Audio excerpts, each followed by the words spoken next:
수행자들께서는 이제 천천히 눈을 뜨시도록 합니다.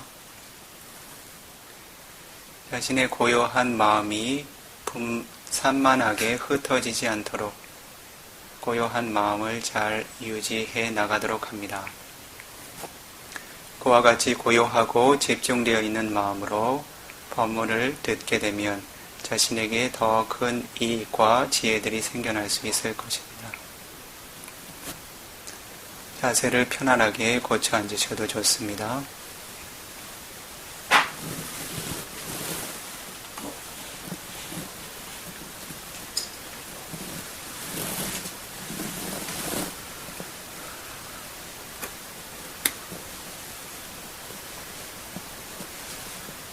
오늘 새로 오신 수행자들 있으신가요? 기존의 수행자들이 대부분이세요? 지금 진행하고 있는 법문들은 법을 전해 듣는 이익에 대해서 진행하고 있습니다. 그것과 관련해서 부처님께서 설하셨던 몇 가지의 경전을 근간으로 해서 법문을 설해 나가고 있습니다. 지난 시간에는 난다카 수타라고 하는 난다카 존자의 법문을 배경으로 해서 부처님 당신께서도 스스로께서 설한 법을 가치를 두고 그 법을 듣는 일에 게을리하지 않으셨다는 그러한 주제들을 설해 나갔습니다. 오늘은 그 이후의 주제들에 대해서 조금 시간이 허락되는 만큼 설해 나가도록 하겠습니다.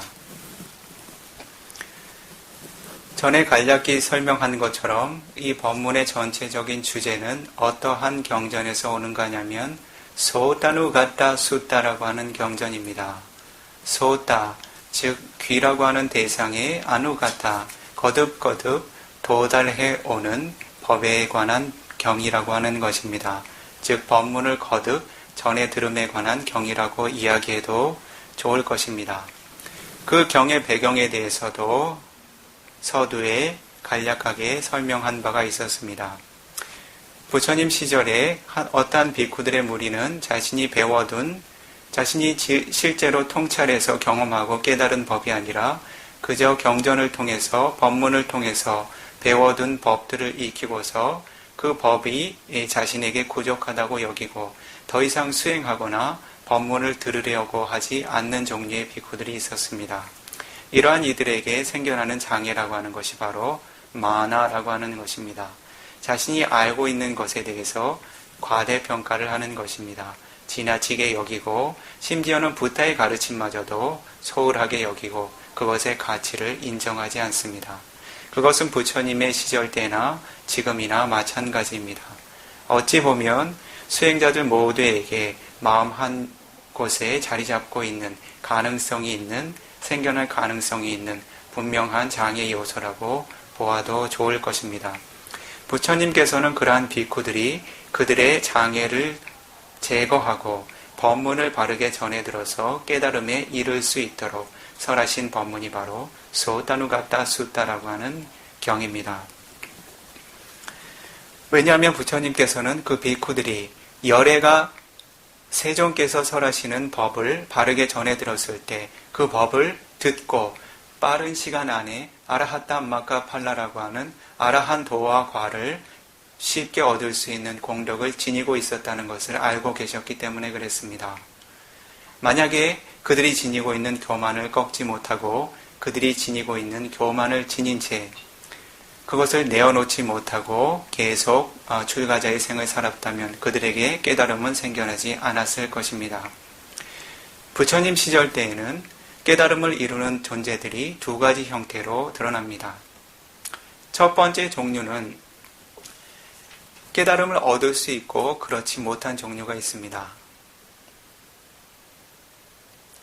두 번째 종류는 빠치마 바위카 뿌깔라라고 해서 빠치마라고 하는 것은 마지막이라는 의미입니다. 바위카라고 하는 것은 생을 가진 이라는 뜻입니다.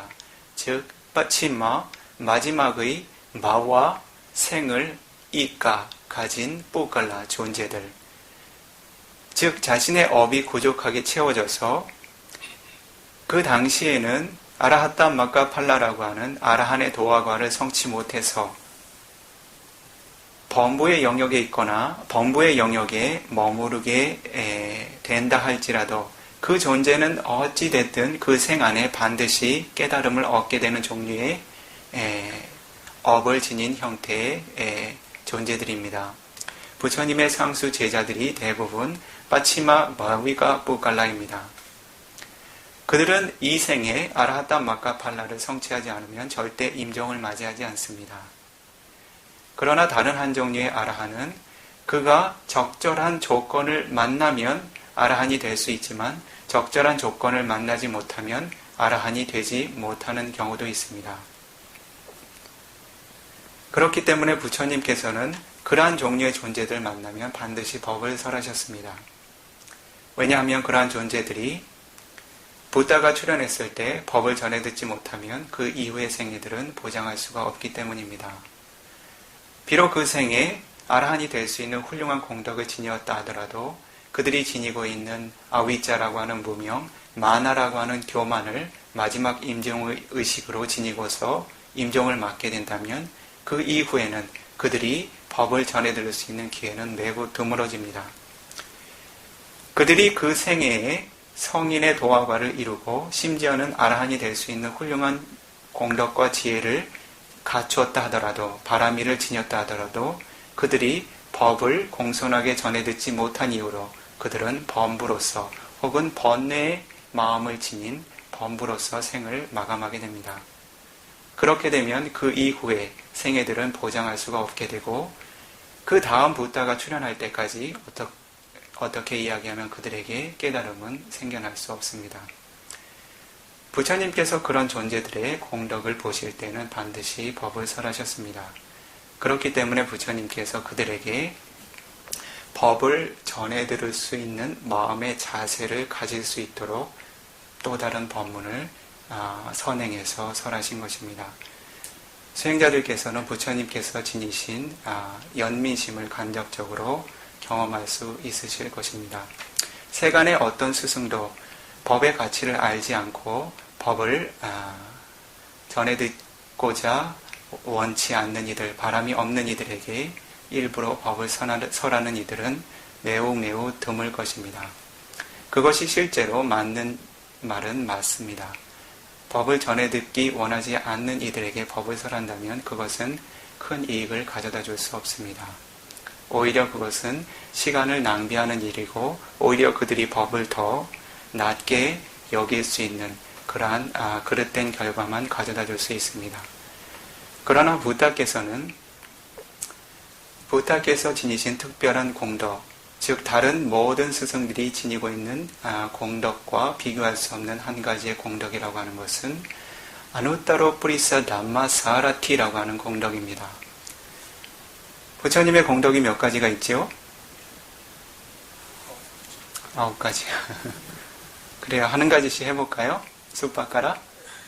첫 번째가 이티피소 바가와 저 세종께서는 이제 시작될 거예요. 그 다음에 아라한. 아라한이 무슨 뜻이죠? 아라한은 공양받기 합당한 분이라는 뜻이에요. 그런데 왜 공양받기 합당한 분인가 하냐면 모든 번뇌를 소멸했기 때문에 공양받기 합당하다는 뜻이에요. 아라하라고 하는 것은 공양받기 합당하다는 뜻이에요. 그래서 그 가치라고 하는 것은 번뇌를 소멸한 존재이기 때문에 어떠한 번뇌도 없는 청정한 존재이기 때문에 아라한이라고 부르는 거예요. 두 번째는요.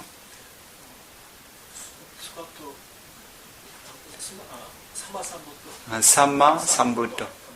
삼마 삼부타라고 하는 것은 어떤 의미예요? 삼마는 올바르다는 뜻이에요. 그죠? 삼마라는 말 많이 들어보셨죠? 어디서 들어보셨어요? 그렇죠. 삼마 와자, 삼마 까만다 들어보셨죠? 정견, 정어, 정업 등등 들어보셨죠? 삼마라고 하는 것은 올바르다는 뜻입니다. 삼이라는 말은 잘 깨달았다는 뜻인데 어떻게 잘 깨달았는가 하냐면 스스로 잘 깨달았다는 거예요. 즉 부다가 가지고 있는 특징은 스승을 의지해서 깨달음을 얻는 존재가 아니라는 거예요. 오로지 자신이 쌓아왔던 바라밀에 의지해서 스스로 깨달음을 얻은 존재라고 하는 것입니다. 그래서 삼마삼부타라고 하는 것은 모든 것을 올바르게 스스로 깨달으신 공덕을 의미하는 거예요. 남김없이 올바르게 스스로 깨달으신 공덕을 의미하는 것입니다. 그리고요, 위자, 짜라나, 삼판노. 삼판나라는 것은 부족하게 갖추었다는 의미입니다. 위자는요? 위자가 무슨 뜻이에요? 아위자는요? 아위자의 반대가 위자. 바른 알미라고 해야 되겠죠? 짜라나는요? 행을 의미합니다. 즉, 분명한 암과 실천적인 수행이 삼빤나, 부족하게 갖추어져 있다는 거예요. 알기만 하고 수행하지 않는 수행을 성취하지 않은 존재도 아니고 모르면서 수행을 완성한 존재도 아닙니다. 분명히 알기도 했고 실천적으로 완성하신 공덕을 지니고 있는 것입니다. 위자자라나 삼빤나. 그리고요, 수가또라는 것은 수가다, 잘 갔다는 뜻이에요. 즉 피안의 언덕으로 과거의 부처님들께서 저편의 언덕으로 번뇌가 없는 영역으로 잘 가신 것처럼 고타마 부처님께서도 그 부처님의 혈통처럼, 많은 부처님의 혈통처럼 피안의 언덕으로 번뇌가 없는 서늘한 곳으로 잘 가셨다는 뜻이에요. 다른 한 가지의 해석은 훌륭한 말만 설하신다는 분이에요. 수가다. 그것을 어원을 두 가지로 분석하면요, 첫 번째로는 피안의 언덕으로 잘 가신 분, 두 번째로는 수가다. 좋은 훌륭한 언어만 말씀하시는 분. 부처님께서 그릇된 언어 혹은 삿된 견해를 이야기하지 않습니다. 부처님께서 말씀하시는 것은 오로지 법에 바르게 합당한 언어들만 이야기하십니다. 그렇기 때문에 수가타라고 하는 공덕을 지니시는 것입니다. 그 다음은요, 로가 위루. 로가는 뭐죠? 이 세간을 의미합니다. 위루라고 하는 것은 특별히 잘 아는 것을 의미해요. 영어로 하면 어떻게 할까요? 스페셜리스트라고 하겠죠. 아주 능숙하게 잘 아시는 분이에요. 지옥의 존재들이 어떻게 얼마나 오랜 기간 동안 고통을 받고 있는지도 잘 알고 계세요. 축생계의 존재들, 아귀의 존재들, 아수라가야라고 하는 존재들, 그리고 마누사라고 하는 인간 존재들, 네와라고 하는 천인들, 브라마라고 하는 범천들이 각각의 업에 따라서 어떠한 삶을 지니며 얼마나 많은 고통을 받고 얼마나 많은 복락을 누리는지를 누구보다도 분명히 알고 계신 것입니다. 이것은 누가 가르쳐줘서 알았을까요? 스스로 어떻게 하셨을까요? 그냥 알아졌을까요? 조금 전에 위자자라나 삼빤나라는 공덕이 있었죠.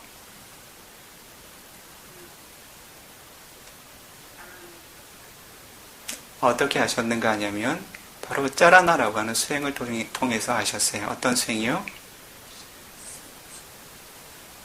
직접적으로는 디빠자쿠 니아나라고 하는 디빠자쿠 아비냐, 천안통을 통해서 온 세간의 존재들이 어떻게 새로운 업을 받고 어떻게 새로운 존재계로 태어났는지를 모두 살피셨어요. 그 영역에 포함되지 않는 존재는 단 하나도 없다 그래요. 모든 존재계 우주 동안, 우주에 있는 모든 존재들, 이 우주를 한 가지를 포함해서 이야기하는 것이 아니에요. 우리들이 살아가고 있는 태양계를 중심으로 하는 우주는 아주 작은 단위의 우주의 한 가지일 뿐이에요. 매우 작은 숫자의 우주일 뿐이에요. 수를 헤아릴 수 없을 만큼 많이 펼쳐지는 우주들에 존재하는 모든 존재들이 어떠한 업을 통해서 어떠한 생애들로 도달했는지, 얼마나 긴 시간 동안 그 생애들을 경험하고 고통받고 복락을 누려야 했는지, 지금 현재만 아는 것이 아니라 과거의 끊임없는 전생들까지 모두 아셨어요. 그런 것들은 뿌베니 와사 아비냐라고 하죠. 숙명통이라고 합니다. 즉 천안통을 개발하게 되면 그들의 전생을 역관할 수 있는 힘이 생겨나게 됩니다. 즉 그들이 어떠한 과거의 선업과 불선업을 통해서 이후에 수가띠붐이라고 하는 인간과 천상계의 좋은 생애를 얻을 수 있는지, 혹은 아바야라고 하는 도무지 행복이 존재하지 않는 사악처의 생애를 얻게 되는지 모두 아실 수 있다는 거예요. 부처님께서는 그러한 위짜짜라나의 능력으로 바른 것을 알고 위 없이 높게 수행한 공덕으로 모든 존재들의 현재와 과거와 미래를 모두 아셨다는 거예요. 그래서 그들이 도달하는 세계의 영역에 대해서도 누구보다도 잘 아셨다는 거죠. 그렇기 때문에 로가 위두, 부처님만큼 이 세간을 잘 아는 사람들이 있을까요? 천인들은 천상의 세계에 대해서는 잘 알겠죠. 그렇죠? 아는 만큼 알겠죠. 인간들은 자신이 아는 만큼은 알 것입니다. 그것도 충분하진 못하죠. 그렇죠? 자신이 사는 영역 정도는 익숙하게 알 수 있습니다. 이러한 암들은 매우 단편적인 거예요. 부처님께서는 모든 존재들의 업이 진행되는 과정을 12연기의 범을 통해서 순관과 역관을 통해서 과거와 미래를 모두 알고 계셨어요. 그것이 바로 삼마삼부타가 지니고 있는 영역입니다. 삼마사나 퀴따라고 하는 것이 있어요. 삼마사나라고 하는 것은 무상고무아를 통찰하는 특성입니다. 퀴따라고 하는 것은 일반적으로 농작물을 심어놓은 밭을 의미해요. 다르게 이야기하면 영역을 의미하는 것입니다. 즉 삼마사나 퀴따라고 하는 것은 무상고무아를 통찰할 수 있는 영역을 의미해요.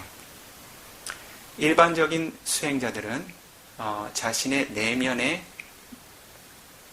물질과 정신 현상들은 자신이 위파사나 수행을 바르게 수행해서 그 통찰지를 얻게 되었다면 자신 내면에 있는 물질과 정신 현상들은 조금씩 구분해서 알기 시작해 갑니다. 강한 삼매의 힘을 빌게 되면 바이다, 외부의 존재들 혹은 외부의 비물질들 또한 정신과 물질 현상을 구분해 가지만 그 영역은 넓지 않아요. 부처님의 상수 제자들, 아까사와카라고 하는 마하 모갈라나 존자나 사리푸타 존자나 그러한 특별한 공덕을 지닌 이들, 그들이 상수 제자가 되기 위해서 얼마나 많은 공덕을 쌓았다고요?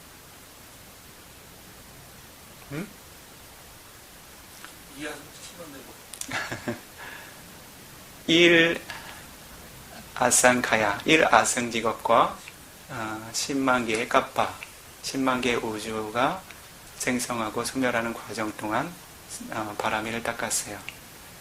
빠찌과 부다라고 하는 삼마삼부다가 출현하지 않는 시기에 출현하는 종류의 부다들은 이 아승 직업과 10만 개의 우주가 생성하고 소멸하는 동안 바라밀의 공덕을 닦아야 그러한 지혜를 얻을 수 있습니다.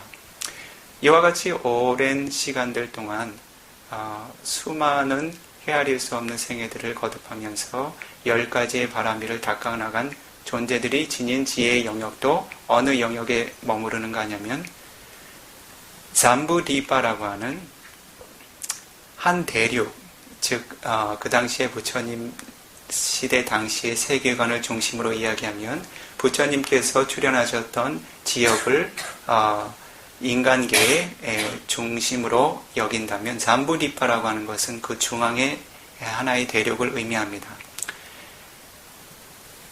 편의상 인도 대륙이라고 해두지요. 그 대륙에 있는 모든 물질과 비물질은 모두 분석할 수 있다고 그래요. 예외 없이. 그 대륙에 있는 인구가 100이 됐건 1000이 됐건 만이 됐건 1000만이 됐건 억이 됐건 그 존재들의 모든 물질과 정신 현상들은 분석되지 않은 것이 없다 그래요. 부처님의 상수 제자들이 가진 위파사나 통찰제 영역을 이해하시겠어요? 삼마삼부타가 지닌 영역이라고 하는 것은 이 비쿠가 실수를 했네요. 지금 이야기한 것은요, 빠제가 부타가 지닌 능력이에요. 상수 제자들, 부처님의 상수 제자들께서는요, 그렇게 많은 물질과 정신 현상은 구분하지 못해요. 이 비쿠가 잘 기억이 안 나는데 아마 하나의 도시의 영역이었던가, 상당히 많은 숫자이긴 한데 하나의 대륙에 있는 물질과 정신 현상들을 모두 분석하는 능력은 아니었다 그래요. 지금 이 비쿠가 이야기한 하나의 대륙에 있는 모든 생명체에 있는 업을 지닌 존재들과 비물질들의 물질과 정신 현상들을 모두 분석해 통찰해 알 수 있는 능력은 빠제가 부타가 지닌 능력이라고 합니다. 삼마삼부타가 지닌 능력은 거기에서 그치지 않아요. 이 우주를 포함해서 수를 헤아릴 수 없는 다른 모든 우주들에 있는 모든 존재들의 업과 업의 결과, 하나와 생과 하나의 생, 과거의 모든 전생들, 그 생들마다 지녔던 물질과 정신 현상들을 모두 분명히 아셨다 그래요. 단 하나도 빠뜨리지 않고. 그렇기 때문에 부처님을 로가위두라고 하는 특별한 부페니와사라고 하는 숙명통과 리파자쿠니아나라고 하는 천안통을 통해서 부처님이 개발하신 신통의 힘은 온 우주에, 그 부처님의 삼매의 빛은 온 우주에 닿지 않는 곳이 없다 그래요. 그 영역 안에 있는 모든 존재들은 부처님의 지혜 안에 들어오게 됩니다. 즉 그들이 어떤 선업과 불선업을 지어서 어떤 존재에게 새롭게 입퇴하게 되는지 모두 통찰해서 알게 된다는 거예요. 그렇기 때문에 부처님만큼 이 세간에 대해서 잘 아는 존재가 있을까요? 어떻게 생각하세요? 다른 스페셜리스트가 있을까요? 그래서 부처님을 로가위두라고 예경을 올리는 거예요. 세간을 잘 아시는 분이라는 거죠. 그리고 또 어떤 공덕이 있어요?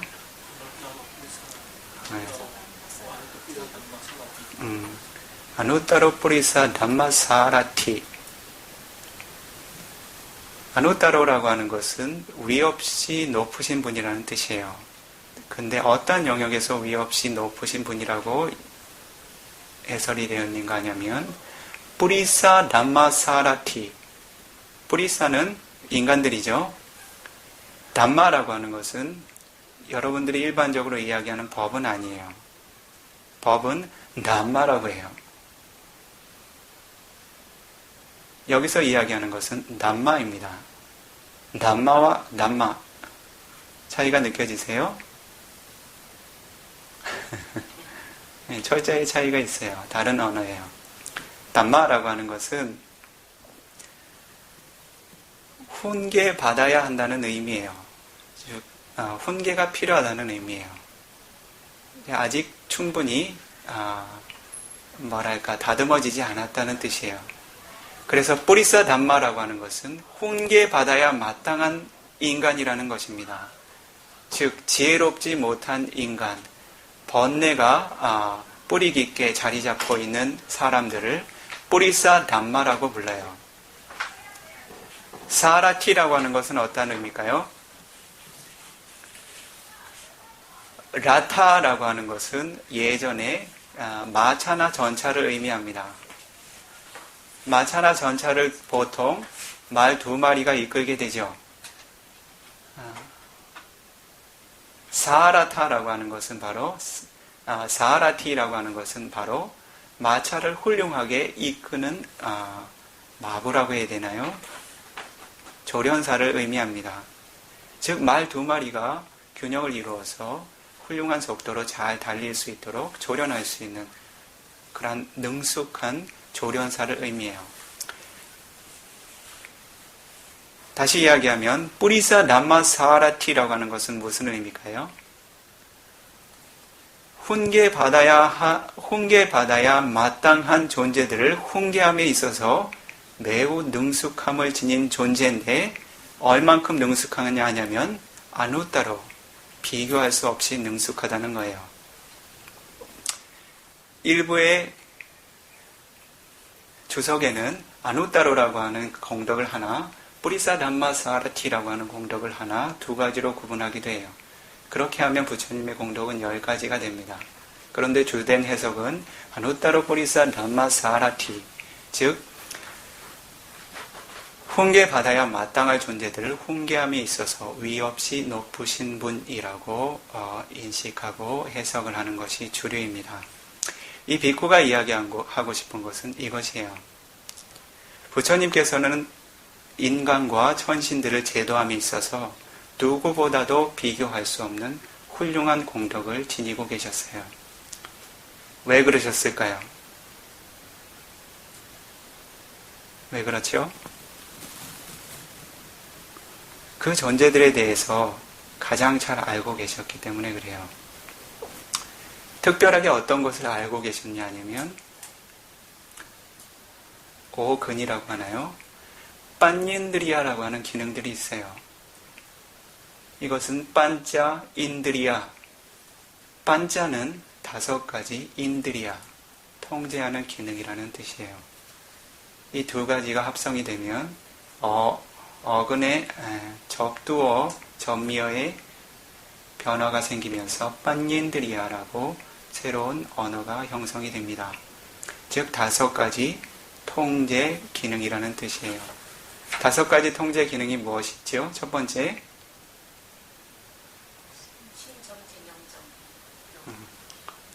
사따. 사따는 어떤 것이죠? 불법성 삼보에 대한 확신. 두 번째, 위리야, 정진. 세 번째, 사띠, 깨어있는 마음.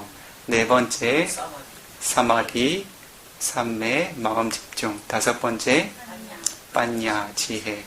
이것이 바로 존재들이 불선업에 젖어들지 않고 선업의 영역에 마음이 머물 수 있도록 훌륭하게 통제할 수 있는 기능들이에요. 한 존재가 참매를 얻기 위해, 자나라고 하는 선정을 얻기 위해서, 혹은 위파사나 냐나라고 하는 통찰 지혜를 얻기 위해서, 혹은 마카팔라 냐나라고 하는 도와 과의 지혜를 얻기 위해서는 이 5가지의 기능들이 처음부터 끝까지 모두 뒤따라 주어야 합니다. 이러한 기능들이 무르익으면 어떻게 돼요? 힘을 갖추게 되면 반자 발라가 됩니다. 발라라고 하는 것은 어떤 것이에요? 힘을 지니게 된다는 거예요. 즉 보통 수행자들이 지닌 사띠와 다른 종류의 사띠가 생겨난다는 거예요. 보통 종류의 수행자들이 지니고 있는 신심과는 다른 종류의 신심이 생겨난다는 겁니다. 위리아 발라라는 것이 보통 종류의 정진력과 같을까요? 그렇지 않아요. 보통 이 발라라고 하는 것은 5가지 통제 기능의 힘들이 발현되는 것들은 우라야바야 냐나라고 하는 위파사나의 단계에서도 물질과 정신 현상에 생성되고 소멸되는 과정들을 빠르고 민첩하게 알 수 있는 단계 정도서부터 오근이 오력으로 개발이 된다고 합니다. 그리고 수행자들 스스로가 그렇게 실제로 경험하게 됩니다. 즉 자신이 이전에 지녔던 종류의 사따가 아니라는 것을 스스로 인식하게 돼요. 즉 불법승, 삼보에 대한 것, 특별히는 자신이 수행하고 있는 수행법에 대한 확신이 이전과 같지 않다는 것을 스스로가 알게 됩니다. 이것은 바로 사따가 힘이 생겼다는 거예요. 사따 발라라고 하는 영역에 들어간 것입니다. 그리고 위리아도 이전과 같지 않다는 것을 알게 돼요. 이전에는 주변의 격려를 받아서 힘들고 어렵게 수행했지만 위리아 발라가 생기게 되면 그때는 다른 이의 격려가 특별히 필요 없습니다. 아주 용맹스럽게 수행하지만 지치지 않아요. 그러나 노력이 게으른가 하냐면 그렇지 않습니다. 매우 열렬한 노력이 생겨나지만 마음이 그 노력을 일으키는 데 있어서 힘들거나 지체하지 않습니다. 사띠 발라. 사띠 또한 힘이 강력해지겠죠. 이전에는 방해하지 않으려고 힘써 노력해야 했지만 이 정도 단계가 되면 크게 방해되는 일은 없습니다. 사띠가 힘을 갖게 된다는 거죠. 사띠가 힘을 가지면 어떻겠어요? 대상에서 마음이 떠나지 않고 지속적으로 머무르면 사마디의 힘이 강해질까요? 약해질까요? 그러면 어떤 힘이 생기는 거예요? 사마디 말라. 사마디라고 하는 힘이 이전과 같지 않다는 거예요. 그 다음에 빠냐라고 하는 것은 두 가지 영역에서 구분할 수 있어요. 빠냐는 지혜라고 하는 특성입니다. 지혜는 사성제의 영역에서 보면은 어떠한 영역으로 해석할 수 있을까요?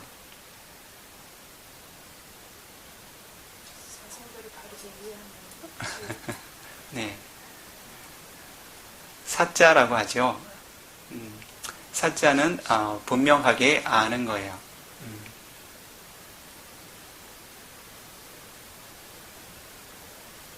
이 비쿠가 잘못 이야기했네요. 8정도의 영역에서는 어떤 영역에 속할까요? 빠냐는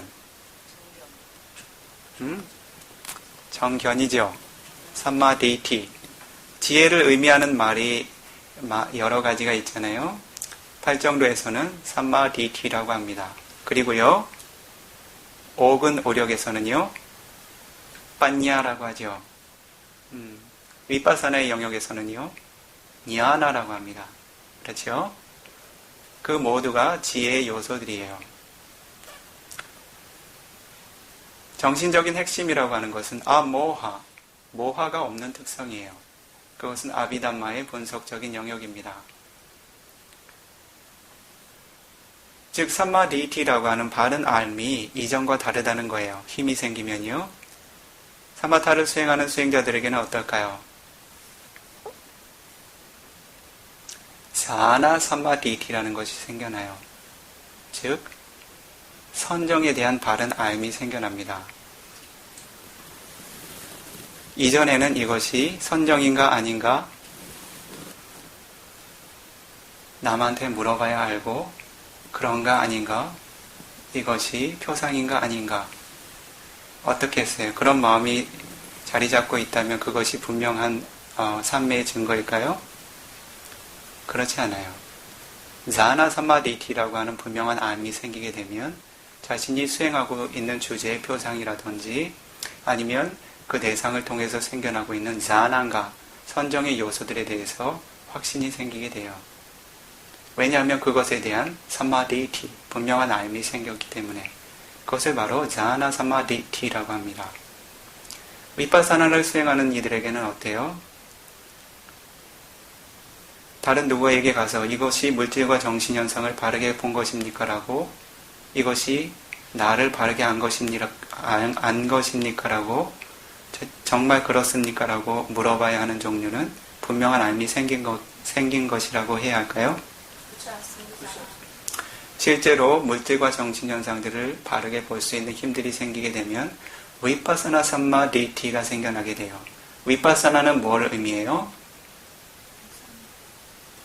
띠락하나라고 하는 세 가지의 특성을 보는 거예요. 위는 특별하다, 또 구분된다는 뜻이에요. 빠사나는요? 빠사나는 본다는 뜻이에요. 위빠사나는 특별하게 본다는 의미도 있고 구분지어서 본다는 의미도 있어요. 구분지어서 본다는 것은 어떻게 구분지을까요? 물질과 정신현상을 무상한 특성으로, 아니짜라고 하는 무상한 특성으로, 그리고 즐겁고 만족스럽지 못하다는 고통스러운 특성으로, 그리고 자아라고 하는 존재라고 하는 그런 것이 존재하지 않는, 나가 없는 특성, 무아의 특성으로 분명하게 안다는 거예요. 그렇게 분명하게 알 때는 실제로 그 수행자가 자신이 본 것에 대해서 그런가 그렇지 않은가 하는 종류의 위치기차는 생겨나지 않아요. 즉 세 가지 특성을 분명히 보아서 알게 되면 위파사나 삼마디티가 생겨나게 됩니다. 이것이 바로 어떻게 해요? 빠냐 발라라는 거예요. 지혜가 어떻게 해요? 힘이 생겼다는 겁니다. 그래서 자신의 오근이 힘을 갖췄는지 갖추지 못했는지 스스로 알 수 있을까요? 스스로 알 수 있게 돼요. 그것을 스스로 분명히 알지 못하게 되며 사견들이 생겨나게 돼요. 이와 같이 부처님께서는 존재들이 지닌 근기를 잘 아셨다는 거예요.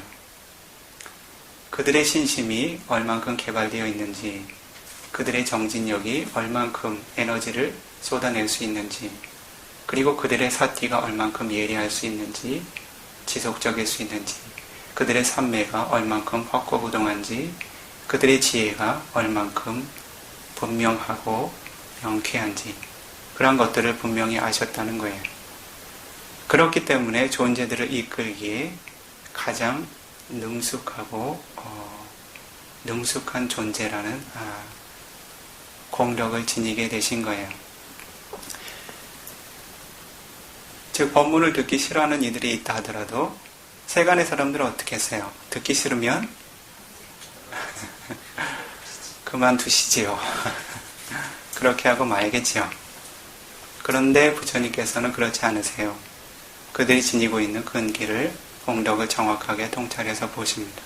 그래서 그들의 공덕이 분명히 결실을 이끌어낼 수 있을 때까지 그들을 계도합니다. 그것이 바로 부다가 하는 일이에요. 그렇기 때문에 그렇게 오랜 시간 동안 바람이를 쌓은 거예요. 수메다라고 하는 존재를 들어보셨어요? 부처님의 전신이죠. 리빵가라 부다에게 수기를 받은 부처님의 전신의 보살입니다. 그 보살이 지닌 공덕에 대해서 한번 들어보셨어요? 수메다 존자는 그 당시에 자신이 부다가 되리라는 발언을 세우지 않았다면 짧은 종류의 법문을 듣고서 바로 도와 과를 이룰 수 있는 바라밀이 이미 갖추어져 있었어요. 그런데 그것을 얻지 않고 부다가 되리라는 발언을 세운 거예요. 이렇게 발언을 세우게 되면, 그리고 일단 수기를 받게 되면 그 존재는 아무리 수행을 해도 쌍가루페카 냐나를 넘어가지 못해요. 위파사나 수행의 단계에서 고다라부 냐나라고 하는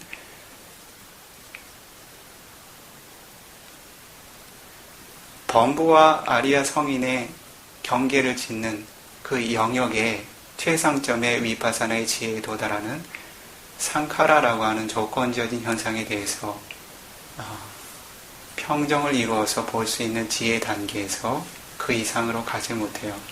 즉 위파사나가 아무리 개발이 된다고 해도 도와 과의 지혜까지 넘어가는 일은 생겨나지 않아요. 그것이 바로 보살들이 지닌 특징이에요. 그렇다고 해서 그들이 전혀 자신의 공덕도 없이 내가 부다가 되리라 하는 마음으로 보살이라고 불렸을까요?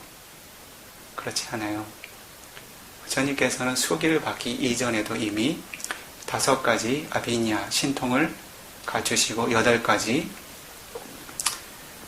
자나, 선정의 능력을 이미 갖추신 분이었어요.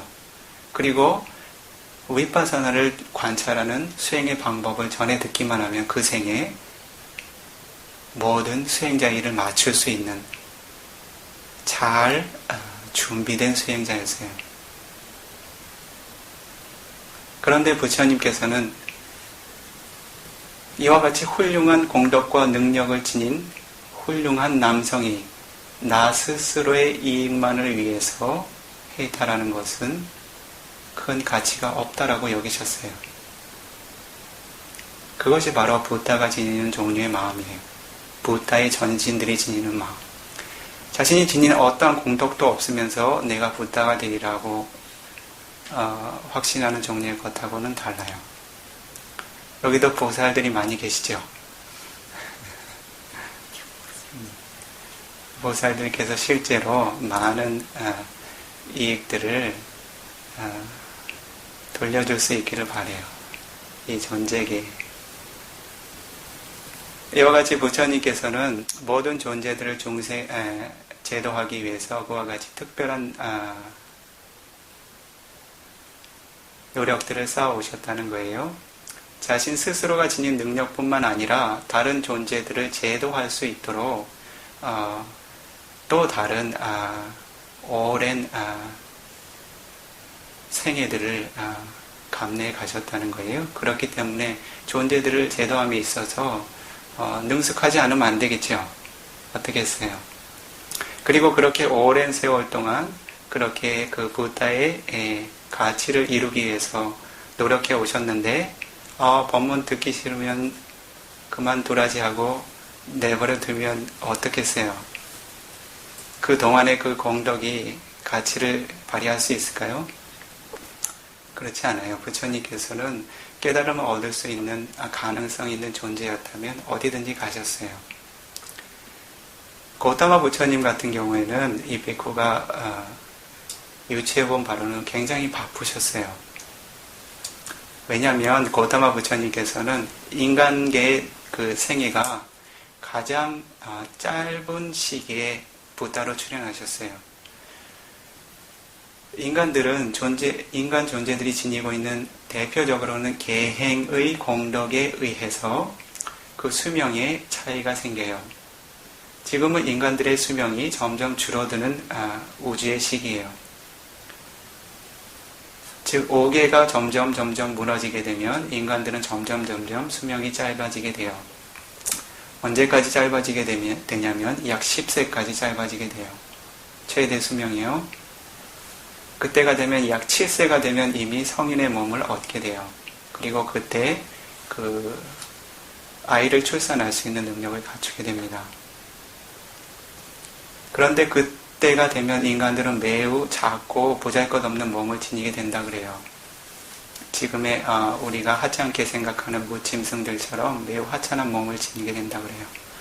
왜냐하면 그들이 공덕이 그만큼 사악처에 가까워졌기 때문에 인간들이 지닐 수 있는 그러한 훌륭한 물질을 얻을 수 없다는 거죠.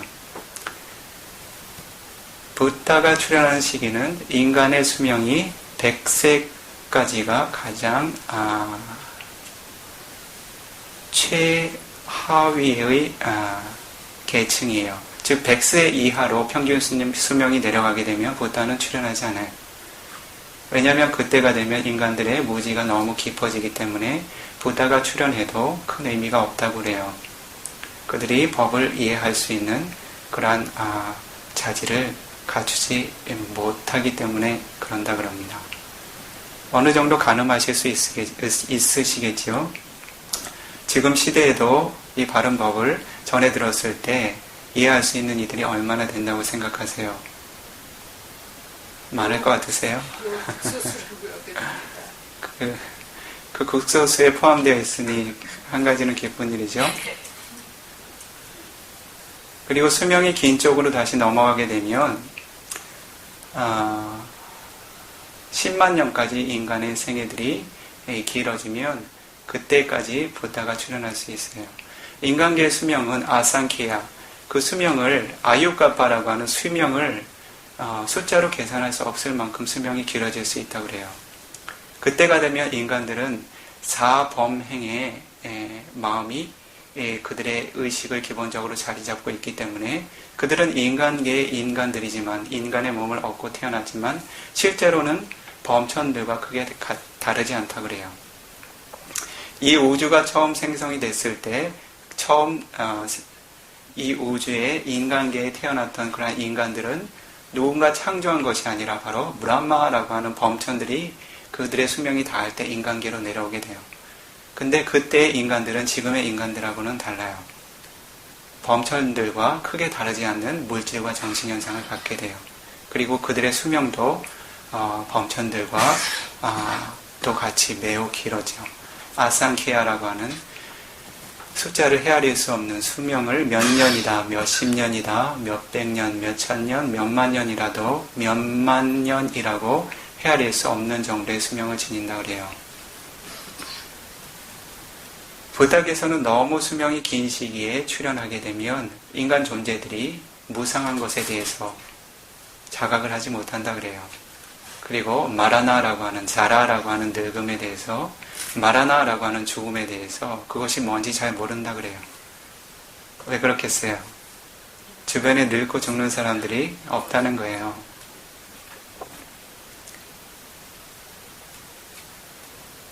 그래서 10만 년 예를 들어서 어떤 부탄지 잃어버렸네요. 아누모다시 부타라고 생각하는데요. 그때는 인간들의 수명이 10만 년이었어요. 그래서 부처님께서 법을 설하실 때 그렇게 바쁘지 않으셨다 그래요. 주석서에 언급이에요. 때로는 일주일에 한 번만 법문하셨다 그래요. 때로는 2주일에 한 번. 왜냐하면 부타가 설할 수 있는 법은 정해져 있어요. 부타께서는 모든 것을 알고 있지만 그 모든 것을 설하지는 않아요. 마치 커다란 나무에, 그것이 우리나라 말로 무슨 나무인지는 모르겠어요. 커다란 나무에 잎이 많이 달려있는 아주 커다란 나무에 잎이 많이 있잖아요. 그 잎에 한 줌을 쥐어 보이시면서 그 두 가지를 비교하면서 말씀하세요. 이 숲에 있는 많은 잎들과 이 열애가 손에 쥐고 있는 이 잎들 중에 어느 것이 더 많은가라고. 어떤 것이 더 많겠어요? 부처님께서 통찰하고 알고 계신 이 세간에 대한 알은 그만큼 많아요. 그런데 부처님께서 열애께서 설하시는 것은 오로지 사성제와 관련된 것들만 설하세요. 왜냐하면 그것만이 존재들이 거듭거듭 윤회하면서 고통받는 굴레에서 벗어날 수 있도록 해주는 바른 법이기 때문에. 그렇기 때문에 부다가 알고 있는 것을 모두 시간이 나는 만큼 설하는가 그렇진 않아요. 그렇기 때문에 인간들의 수명이 길어지면 어떻겠어요? 부처님들이 여가 시간이 많겠죠? 그럼 뭐 하실까요?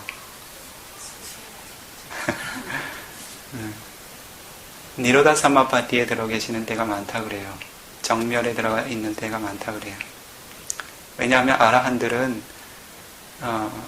빠냐띠라고 하는 개념이 생겨나질 않는다 그래요.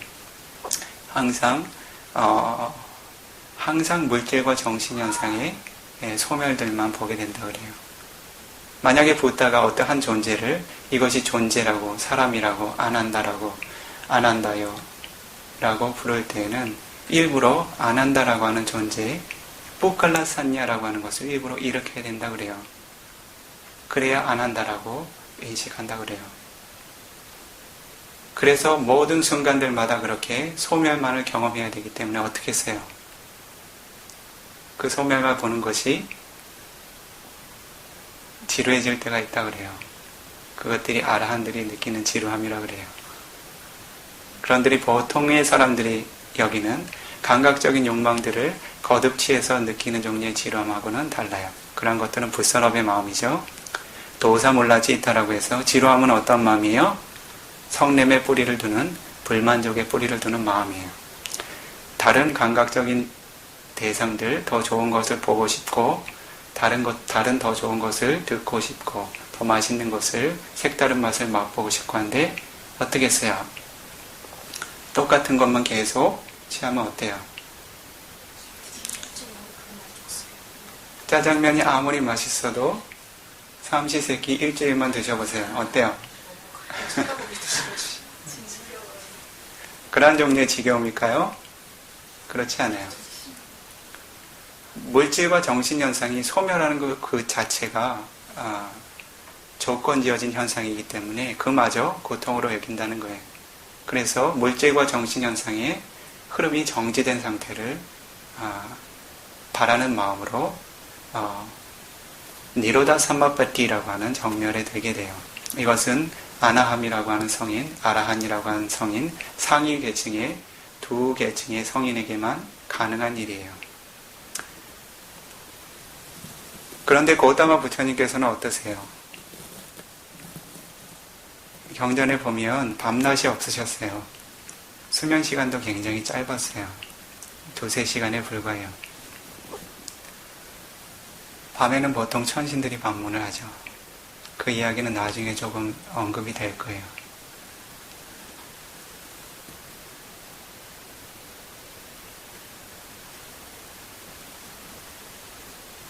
그래서 부처님께서는 인간과 천신들을 제도하기 위해서 이만큼 노력을 쏟으셨다는 거예요.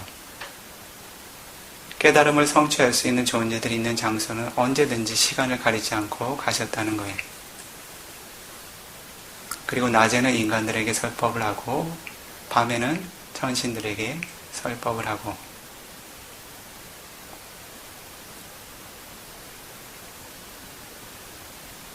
그리고 새벽녘에는 마하가루나라고 하는 까루나의 선정이 되셔서 그 까루나의 선정의 빛을 온 우주에 확장시키셨다고 그래요. 그리고 그 영역 안에 포함되는 모든 존재들의 근기를 살피셨다고 그래요. 어떤 마음으로? 연민의 마음으로. 왜 연민심이 드셨을까요?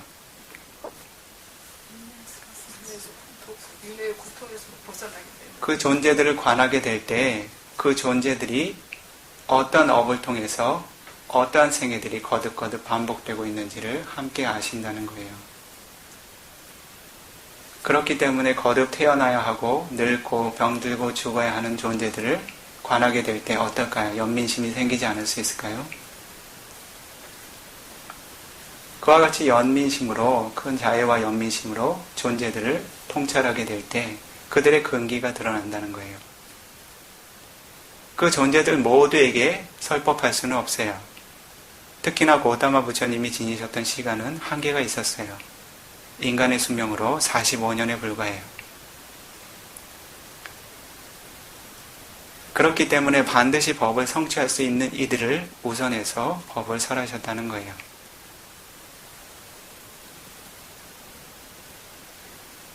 그렇기 때문에 때로는 존재들이 자신의 교만을 꺾지 못하고 자신이 이 법문을 들을 필요가 없다. 내가 법을 충분히 이해했다라고 자신의 교만에 뒤덮여서 무명에 뒤덮여서 아집을 부리고 있는 존재들도 어떻게 똑같이 연민심을 지니셨다는 거예요. 어제 잠시 네와다타라고 하는 비쿠에 대해서 잠시 이야기를 했었죠. 부처님의 승단을 와해시키려고 시도를 했던 큰 불선업을사한 비쿠였어요. 부처님을 살해하려고 여러 차례 시도를 하고 실제로 부처님의 몸에 큰 상처를 내기도 해요. 그런데 부처님께서 지니셨던 까루나의 종류는 그 네와다타라고 하는 악한 비쿠에게 지닌 것과 그리고 라훌라라고 하는 부처님의 세간의 관계로 이야기하면 부처님의 아들인 라훌라 존재에게 지녔던 메타와 까루나가 같은 것이었다고 그래요. 말 그대로 손가락을 깨물어서 그건 말뿐이죠. 세간에 잘 보면 좀 덜 아픈 것도 있고요. 달라요. 분명히 달라요. 자식도 같지 않아요. 그죠?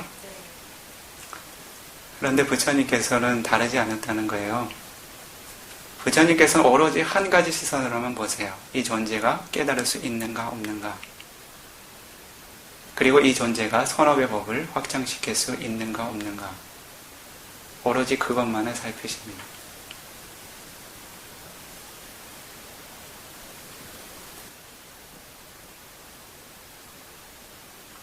한 가지 법문을 연장을 할까 생각 중인데 시간이 4시가 다 됐네요. 마무리 지을까요? 어떻게 할까요? 조금 더 해주세요. 법문이 길다고 전화 올까봐 겁나는데요.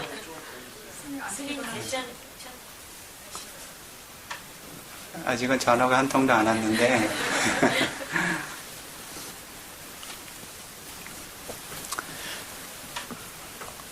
짧게 해볼게요. 부처님께서 존재들을 제도함에 있어서 4가지 방법을 사용하신다 그래요. 즉 부처님의 가르침을 전해받는 이들이 몇 종류가 있다는 뜻이에요. 다 바꿔 이야기하면 4종류가 있다는 뜻이에요. 그 네 종류 안에 자신이 어떤 한 부류는 포함되어 있을 거예요. 지금도 지금 이 장소에는 부처님의 가르침을 전해받는 훌륭한 수행자들이 계세요. 그런데 이 수행자들도 각각 다르다는 거예요. 그렇죠? 지금 앞서 이야기했던 그러한 교만에 가득 찬 비코들처럼 그렇죠? 어떤 이들은 공손하게 법을 전해 듣는 이들이 있는가 하냐면 어떤 이들은 그렇지 않아요. 그래서 부처님께서 중생들을 가르치고 제도함에 있어서 어떠한 방법들을 사용하셨는지 4가지 종류로 설해둔 경전이 있어요. 그 경전을 인용해서 잠시 설법을 연장하도록 할게요. 그 법의 출처는 앙구따라 니까야라고 하는 경전에 자뚜까 니빠다 발리라고 하는 경전의 군이에요. 자뚜까라고 하는 것은 4가지 주제의 모임을 지닌 경전이라는 뜻이에요. 그래서 여기서는 부처님께서 존재들을 제도할 때 그 제자라고 치지요. 부처님의 제자들의 뭐랄까요? 개성이랄까요? 4가지 개성이라고 할까? 특성이라고 할까? 그런 부류에 대해서 설하고 계세요. 경전의 이름은 게시수따라고 하는 경전이에요. 게시라고 하는 것은 사람의 이름이에요. 어떤 사람이냐면 아타코 게시 아사담마 사라티 예나 바가와 데누파 상가미. 한때 게시라고 불리우는 아사담마 사라티, 조금 전에 들은 말하고 비슷하죠. 뿌리사담마 사라티, 그렇죠. 뿌리사담마 사라티는 무슨 말이에요? 훈계받아야 마땅할 만한 인간을 훈계할 수 있는 이, 즉 인간 조련사라고 해야 되나요? 아싸담마 사라티는 뭐예요? 아싸는 말을 의미해요. 아싸담마 사라티는 말을 조련하는 이예요. 말을 다루는 일에 있어서는 아주 능숙한 사람을 의미해요. 그래서 게시라고 하는 사람은 말을 훌륭하게 다룰 수 있는 사람이에요. 그 사람이 한때 세존이 계시는 장소로 다가섰다 그래요. 우파상가미 두와 바가완당 아비와데 두와 에가만당 니시디. 바가와라고 하는 존귀하신 부처님께서 부처님께 다가가서 아비와데 두와 공손하게 예를 올리고서 에가만당 니시디 적절한 장소에 앉았다고 해요.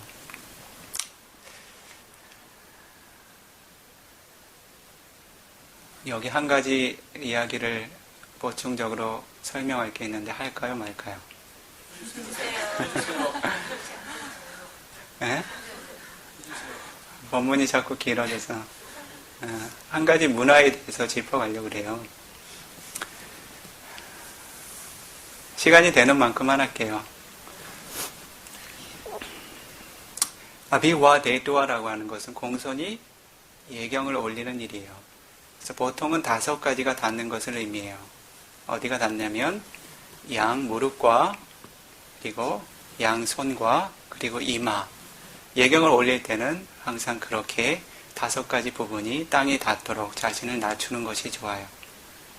그것이 바로 아비와 데디라고 하는 의미예요. 예경을 올린다는 의미예요. 아비와 데두와 일까만당 니시리, 한 자리에 앉았다 그래요. 적절한 장소에 한 장소에 앉았다 그래요. 그럼 생각을 해보세요. 예경을 올렸죠? 예경을 올린 이후에 적절한 장소를 찾아가서 앉았다 그래요. 그러면 예경을 올린 이후에 서 있는 자세예요? 앉아 있는 자세예요? 다시 들어보세요.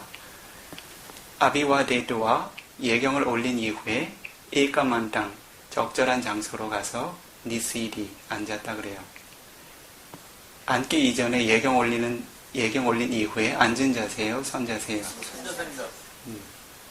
이야기하고 싶은 것은 부처님 시절 당시에 삼배를 올리는 방법이 지금 한국의 불자들이 삼배를 올리는 방법과 매우 흡사했다는 거예요. 이 비구도 잘 몰랐어요. 경전을 주의 깊게 보질 않아가지고 그 주석서를 주의 깊게 살피지 않아서요. 보통 남방에서는 앉아서 삼배를 다 하죠. 그리고 처음에 이제 남방의 문화가 들어오면서 예전에 이제 서서 이렇게 공손하게 삼배 올리는 이들, 야 그거 아니야? 앉아서 그냥 하는 거야. 그게 부처님 전통이야. 그렇게 해서 다시 바꾸셨죠. 그런데 원래 부처님 전통은 그렇지 않았다는 거예요. 그것은 일부 특히나 미얀마에 있는 전통이에요. 그래서 미얀마에 있는 큰 스승들도 그런 것을 지적하세요. 빨리 경전과 아타가타 주석서를 보면 그들의 문화가 바뀌었다는 것을 스승들은 아세요. 그래서 때때로 그런 것들을 자각 의식이 있는 스승들은 지적을 하세요. 미얀마인들은 너무 마음이 가볍다 그래요. 가볍다는 것은 노력이 부족하다는 거죠. 예경을 올리는데 어때요? 한 번 앉으면 그냥 3번 하고 끝이죠. 그냥 그 자리에 주저앉는 거죠. 원래는 그렇지 않다는 거예요. 와서 예경을 올리고 일어선 자세죠. 그 다음에 에까만땅 적절한 장소로 가서 니시리 앉는 거예요. 그러면 에까만땅이라는 적절한 장소는 어떤 장소일까요?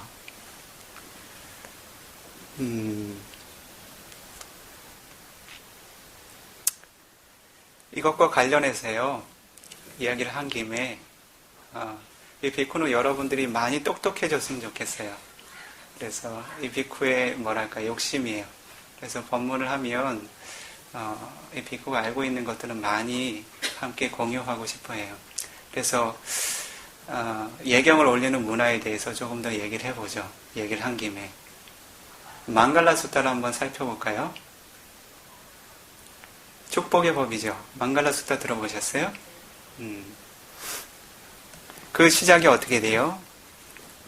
망갈라 수타는 누가 법문을 청한 경이에요? 인간들이 청했어요? 천신들이? 어느 한 대화부터 천인이 청한 거죠. 그럼 천인들이 법문을 청할 때는 어떻게 청할까 한번 볼까요? 보실래요? 에왕메 수당 에강 사마양 바가와 사와티양 위하라티 세타와네 아나타핀디카사 아라메. 에왕메 수당, 나는 이렇게 들었다. 나는 누구를 의미해요? 이것은 아난다 존자께서 경을 결집할 때 사용한 언어예요. 마하카사바 존자가 망갈라 수타는 어디에서 어떻게 설해졌는가라고 질문을 하게 되면 아난다 존자가 에왕메 수땅, 나 아난다 존자는 이와 같이 들었습니다. 마하카사바 존자여 라고 하는 말을 시작으로 결집이 시작이 돼요. 그 이후에 에깡사마양 바가와 부처님께서는 한때 아나타핀디카라고 하는 장자가 지은 제다와나라고 하는 승원에 계셨다고 그래요. 아타코 안야타로 데와다 아비칸다야 라티야 아비칸다와나 케왈라카방 제다와낭 오바세도와 예나 바가와 데노바 상카미. 그때 안야타라 데와다 한 천인이 아비칸다야 라티야, 아비칸다 라티라고 하는 것은 밤을 하나 넘어섰다는 거예요. 즉 천인들이 부처님을 찾는 시간은 언제예요? 가운데 밤이에요. 10시에서 2시 사이에요. 왜 그렇게 늦게 왔을까요? 조금 이따 얘기할게요. 아비칸다 완나 케왈라카방 제타와낭 오바세도와. 아비칸다 완나라고 하는 것은 매우 밝은 빛, 매우 특별한 외형을 의미해요. 매우 특별한 빛을 의미해요. 천인들은 자신이 지닌 공덕으로 인해서 인간들처럼 이렇게 거친 옷이나 장식으로 장식하지 않아요. 물론 그러한 장식도 있지만 그들이 지닌 가장 특별한 장식은 빛이라는 거예요. 그것은 그들이 쌓은 선업의 공덕 때문에 그래요. 그렇기 때문에 그들이 수명이 닿으면 어떻게 돼요? 외모가 늙지 않아요. 빛이 서서히 감소해요. 그들의 공덕이 서서히 다하기 시작했다는 거예요. 즉 선업이 다하고 이제 불선업의 결과가 과보를 줄 시기가 됐다는 것을 알려주는 거예요. 그 천인은 부처님이 계셨던 그 제다와나 승원을 밝게 비추면서 부처님께 다가섰다고 그래요. 자, 보죠. 우파상카미두와 바가완땅 아비와데두와 에까만땅 아타시. 같은 내용이죠. 부처님께 다가선 이후에 바가완땅 부처님께 세종께 아비와데두와 공손하게 예경을 올렸죠. 여기까지는 갔죠. 에까만땅 적절한 장소에 어떻게 해요? 아타시 서 있다 그래요. 좀 전에 어떻게 됐어요? 닉세이디 앉아 있었다 그랬죠. 천인들이 부처님께 설법을 청할 때는 항상 서서 청하게 돼요.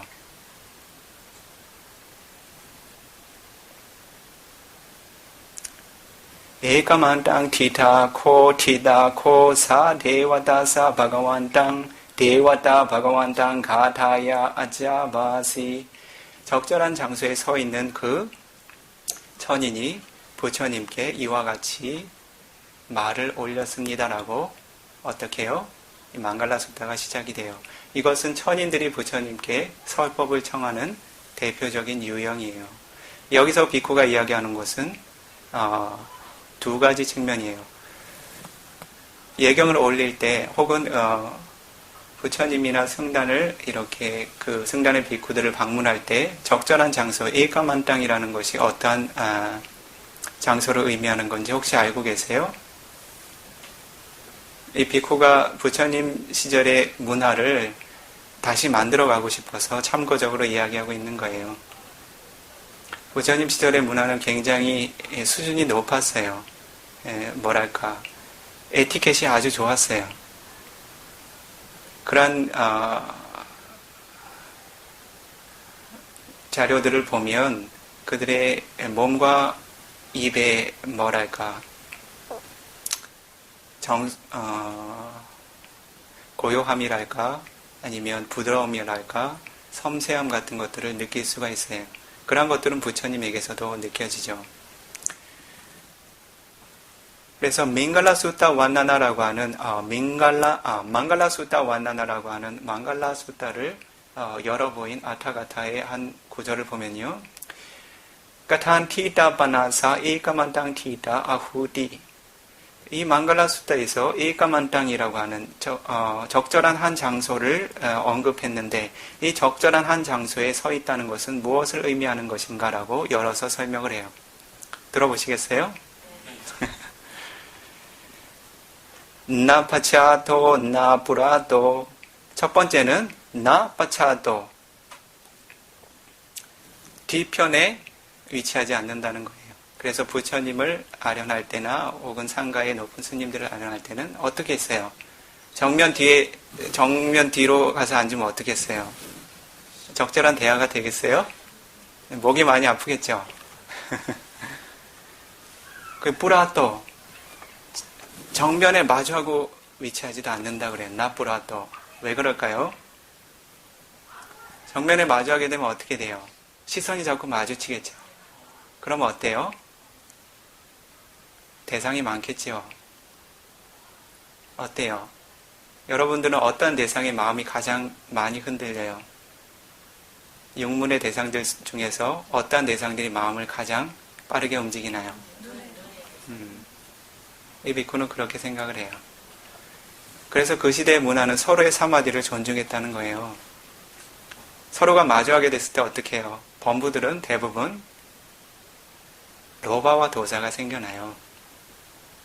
마음에 들면 보고서 좋다고 즐거워해요. 자신이 마음에 들지 않는 거면 보면서 불만스러워하죠. 그러면 어떻게 했어요? 그 사람의 사마디가 좋을까요? 좋지 않을까요? 그들이 대화를 나눌 때 맑고 청정한 마음으로 나눌 수 있을까요? 어떨까요? 번뇌의 마음들이 많겠죠. 그렇기 때문에 나뿌라도 정면에 앉지 않는다 그래요. 정면에 서지 않는다 그래요. 다음 한 가지는 나비 아사나 누라도 멀지도 않고 너무 가깝지도 않다는 거예요. 너무 멀리 있으면 어떨까요? 목이 아프겠죠. 그렇죠? 그리고 그 사람이 상대가 하는 이야기를 듣기 위해서 힘을 많이 쏟아야 되겠죠. 너무 가까이 있으면 어때요? 부담되죠. 아주 부담돼요. 그래서 적절한 거리를 유지한다는 거예요.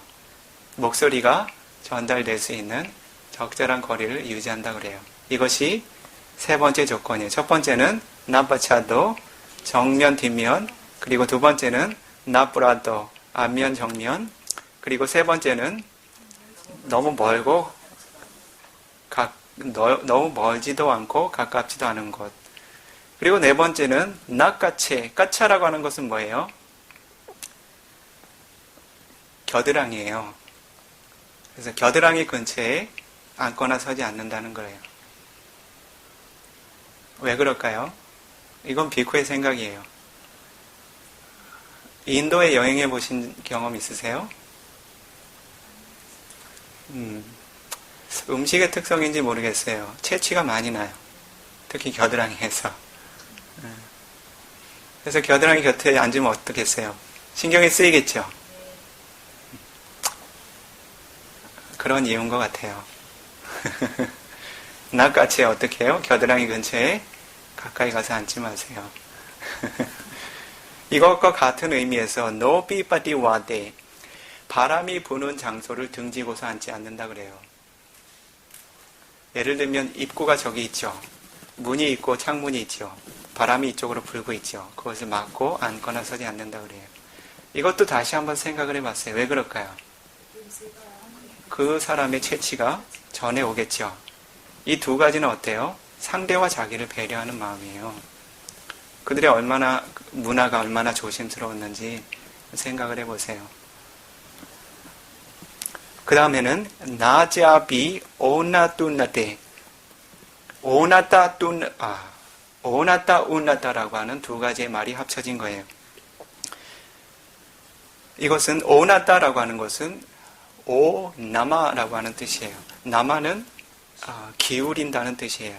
아래로 기울여야 하는 장소, 즉 너무 낮은 장소를 의미하는 거예요. 높은 데 있는데 너무 낮은 데 가서 앉아 있으면 어떻게 될까요? 몸이 너무 숙여지겠죠. 그러면 장시간 대화를 나눈 일이 불편하겠죠. 너무 높은 곳에 있으면 어때요? 올려다 봐야 되겠죠. 너무 높고 낮지 않은 장소를 택해야 된다는 거예요. 그렇게 해서 몇 가지죠? 6가지죠. 첫 번째는 나빠차도 뒷면, 그리고 나뿌라도 앞면, 그리고 너무 가깝거나 먼 곳. 네 번째는 그렇죠. 다섯 번째는 여섯 번째는 그래요. 한 가지의 문화를 배울 수 있죠. 이것은 어때요? 까야가타사티라고 하는 자신의 몸의 움직임에 혹은 자신의 몸의 자세에 늘 어때요? 알아차림이 있었다는 거예요. 자신이 자각 없이 그냥 앉고 싶은데 앉고 서고 싶은데 서고 그렇게 부주의하지 않았다는 거예요. 지금의 대중들과는 의식적인 차이가 있었겠지요. 그렇게 주석서에서는 열어서 설명하고 있어요.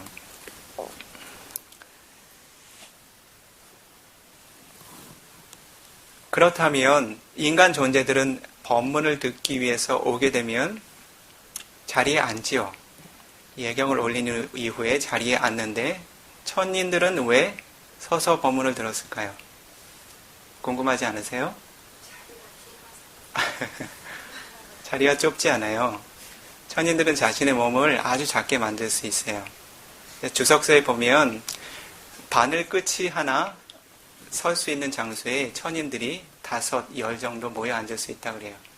예를 들면 망갈라 숫다 같은 경우에 설할 때는요. 천인들 10만 개의 우주에서 지금 태양계를 중심으로 한 우주가 한 가지 있고 거기에 31천이 있잖아요. 그러한 하나의 소우주 단위가 10만 개에 해당하는 하나의 구성 단위가 있어요. 그것은 작은 구성 단위에 속해요. 이 우주가 10만 개의 무리를 쥐어서 군을 하나 이루고 있는데 그 우주에 있는 모든 많은 천신과 범천들이 왔다 그래요. 숫자가 적지 않았겠죠. 간다꼬띠라고 하면 지금 이 방보다 훨씬 작았다고 추측을 해요. 한 절반 정도도 안 됐을 것 같아요. 그 많은 천신들이 어떻게 그 장소에서 법을 들었을까요? 몸을 아주 작게 만들어서 바늘 하나를 꽂을 만한 장소에 넷도 앉고 다섯도 앉고 넷도 서고 다섯도 서고 열도 서고 그렇게 자리 잡고 법문을 들었다는 거예요. 그래서 장소가 좁은 이유는 아닌 것 같아요. 무슨 이유가 있을까요? 알고 싶으세요? 조금 자존심이 상할 수도 있는데 알고 싶으세요? 물어보는 거예요. 나중에 불평하실까봐. 이 비쿠의 견해가 아니라 주석서의 스승들이 해석해 놓은 바를 안내를 할게요. 가사마 빠나양 아타시 에와 나니시리디 왜 그 천이는 앉지 않고 서 있는가라고 하는 질문이 생겨날 수 있다. 그 답변에 대해서 이렇게 해석을 하게 돼요. 라훔 니와디두가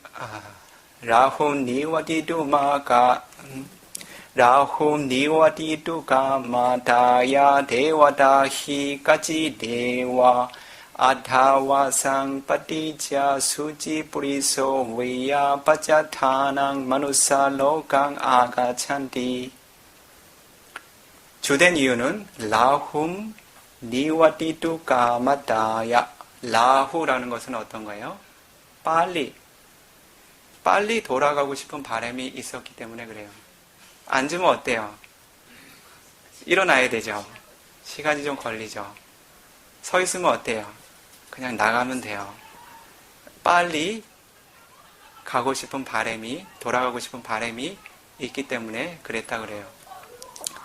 그럼 왜 빨리 가고 싶은 마음이 생겼을까요? 데와다히 까지 데와 아타와 상빠티자 수지 브리소 위야 와자타낭 마누사 로강 아가찬디.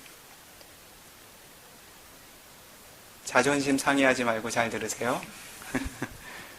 천인들은 한 가지 예를 드는데 조금 나이 드신 분들은 예전에 지금처럼 깨끗한 화장실 말고 재래식 화장실 사용해 보셨죠? 이 비쿠도 어렸을 때는 기억이 나는데요. 사용해 보셨어요? 재래식 화장실에 갈 때 어때요? 오래 있고 싶으세요? 빨리 나오고 싶으세요? 그래도 안 가고 싶어도 어때요?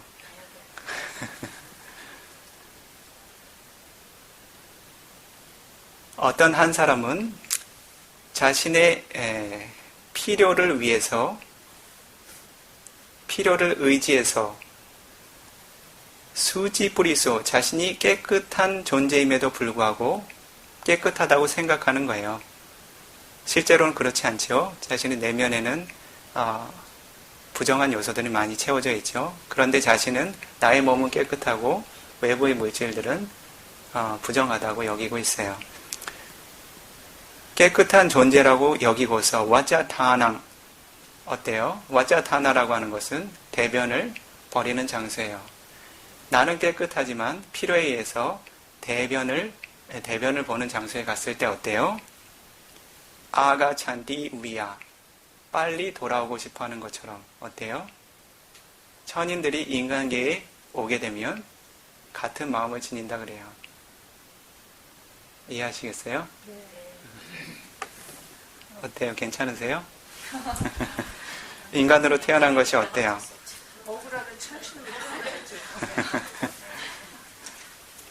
Pakatiya paneta sang yojana sadato Pabuti manusa loko dukanda daya patikulo hoti. 실제로 이야기하면 천인들은 요자나 사타도, 요자나라고 하는 거리의 단위가 있는데요. 요자나는 건강한 사람이 하루를 걸어서 여행할 수 있는 거리예요. 스승들의 해석은 각각 차이가 있는데요. 그 서구의 스승들은, 서구의 학자들은 7마일로 해석하는 경우가 많아요. 그리고 전통적인 스승들의 해석은 12마일, 어떤 스승은 8마일 정도 해석을 해요. 그런데 이 비쿠는 계산하기 편하게 중간에 10마일 정도 계산을 하면 1마일이 몇 킬로미터예요? 1.6km 정도 될 거예요. 10마일이라면요? 16km요. 그것이 몇 요잖아요? 1요잖아. 요자나 사타도, 요자나 100개가 합쳐지면 몇 킬로미터예요? 그런가요? 16km가 100개 모이면 1600km. 여기 대전에서 1600km면 어느 정도 돼요? 전국 어디쯤 될까요? 이야기하고 싶은 것은 천인들이 그들의 영역에서 인간계로 올 때 점점 다가오겠죠. 그 정도 거리에 이르게 되면 이미 그 악취 때문에 견디지 못한다 그래요. 이전에 비쿠가 설법을 할 때 한번 착각을 해서 그걸 1요자나라고 설법한 기억이 있는데요. 다시 자료를 찾아보니까 요자나 사타토라고 해서 100요자나라고 100요자나라고 그렇게 해설을 해두었어요. 그러니까 인간들이 지닌 물질이 얼마나 거친지 알겠죠.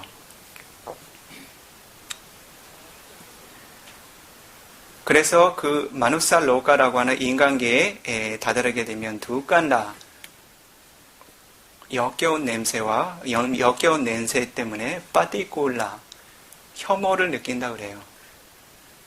그래서 어떻게 했어요? 빨리 돌아가고 싶지 않겠어요? 앉아있으면 어떻겠어요? 시간이 더 걸리겠죠. 그것이 한 가지 이유예요. 두 번째로는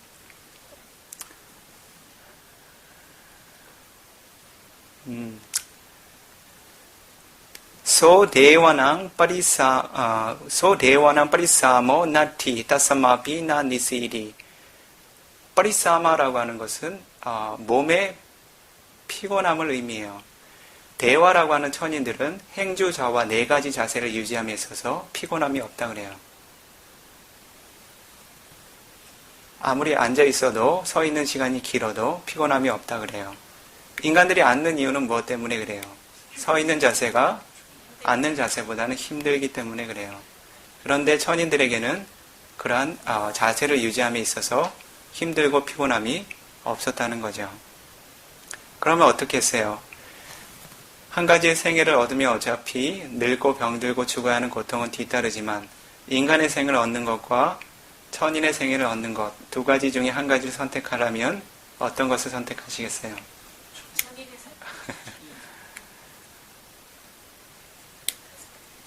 천상계에 태어나서 수행을 한다면 더 편하겠죠. 오래 앉아 있어도 썩 힘이 들지 않겠죠. 그것이 다음 한 가지의 이유라 그래요.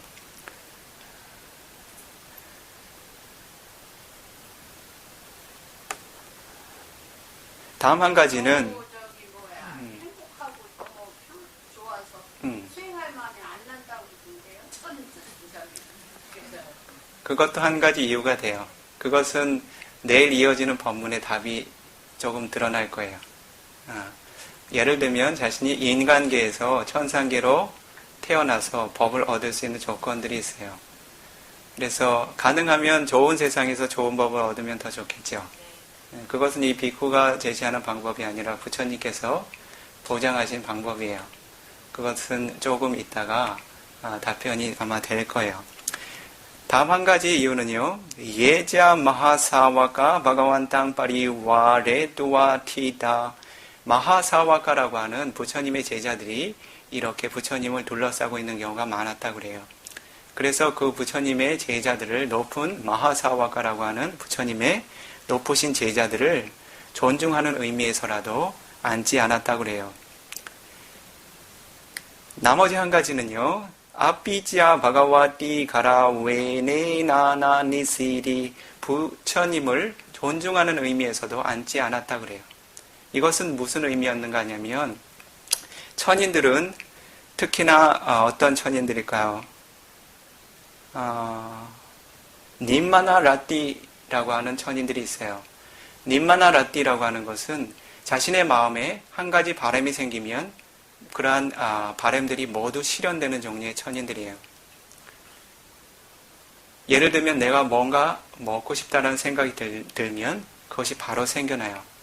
내가 어떠한 장소에 눕고 싶다고 생각을 하면 아주 훌륭한 침소가 생겨나고 거처가 생겨나요. 자신이 어떤 것을 생각해내건 그것이 자신의 선업공덕의 조건으로 구족하게 생겨난다는 거예요. 그렇기 때문에 그러한 존재들이 앉고자 하는 마음의 의도를 일으킴과 동시에 어떨까요? 훌륭한 좌구가 생겨나겠죠.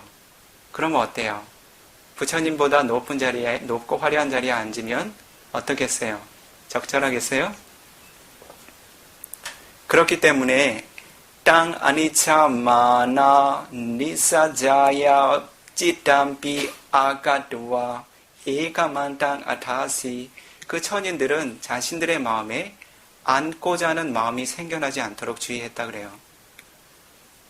앉고자 하는 의도를 nem과 동시에 천인들이 누릴 수 있는 훌륭한 소파가 생겨난다는 거예요. 여러분들 집에 장만한 소파 어느 나라에서 온 거예요? 천인들의 소파는 그거보다 훨씬 훌륭하겠죠. 부처님의 처소에서 그러한 훌륭하고 높은 자리에 앉으면 적절하지 않겠죠. 그렇기 때문에 앉으려고 하는 마음의 의도 자체를 내지 않았다는 거예요. 이것이 바로 천인들이 법을 청할 때 앉지 않고 서 있었던 이유라 그래요. 지금 시간이 많이 흘렀으니까요. 지금 진행되는 법문을 다음 시간에 계속 이어서 진행해서 설해 나가도록 할게요. 다음 시간에는 부처님의 설법을 전해 듣는 이들의 4가지 특성, 다시 이야기하면 부처님이 존재들을 제도함에 있어서 4가지의 방법을 사용하신다는 것을 한번 살펴볼 거예요. 그 4가지의 방법 안에 자신이 어떤 부류에 속하는지, 얼만큼의 공덕을 지니고서 부처님의 가르침을 전해받을 수 있는 부류에 속하는지 자세히 알아보도록 할게요. 오늘은 법문을 이 정도로 마치도록 하겠습니다.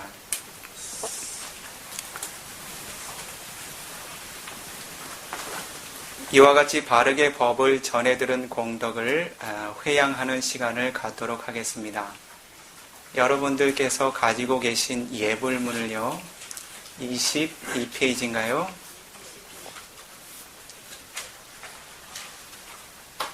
함께 독송하면서 공덕에 대한 회양을 하실 수 있도록요. 법을 전해들은 공덕은 매우 수승한 공덕이기 때문에 공덕을 쌓지 못하는 존재들에게 회양을 하게 되면 그들이 공덕을 얻지 못한 조건에서 벗어나서 훌륭한 이익들을 얻게 돼요. 특히나 자신과 가까운 관계를 맺었던 자신의 가족들, 친족들, 조상들, 더 넓게는 삼사라 윤회계에 자신과 친족의 관계가 없었던 존재가 없었다고, 존재하지 않았다고, 즉 모든 존재들은 한 번쯤은 자신의 어머니, 아버지, 자신의 가족이었다고 부처님께서 직접 설하신 바가 있어요. 그렇기 때문에 이 삼사라라고 하는 윤회계의 구성원들이 하나의 가족이라고 생각하셔도 크게 틀리지 않아요. 그 모든 존재들이 이와 같은 공덕의 이익들을 함께 나누기를 바라는 마음으로 함께 회양을 하시도록 할게요. 이마 어떻게 시작하죠? 네, 이랑메 분양 아사와카야 와항 호두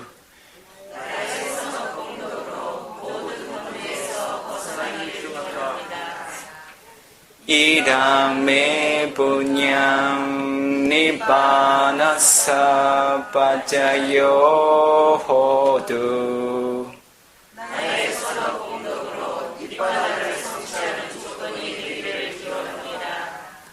마마 punya 사바사다낭 바제미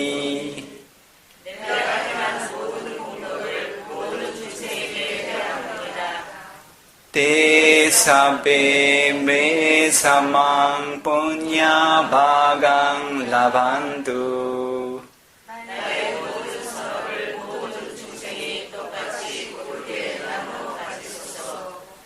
사두 사두 사두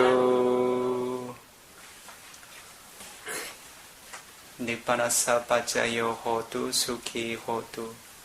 이와 같이 바른 법을 공손하게 전해들은 높은 공덕행의 원인으로 만나는 생애마다 몸과 마음 항상 건강하고 안전하고 평화롭고 행복하기를, 모든 뜨겁고 위험한 번뇌 흐름들 완전히 마르고 닿고 소멸하여 어떠한 고통과 위험도 없는 니바나 열반의 행복에 하루속히 장애 없이 이르실 수 있기를 기원합니다.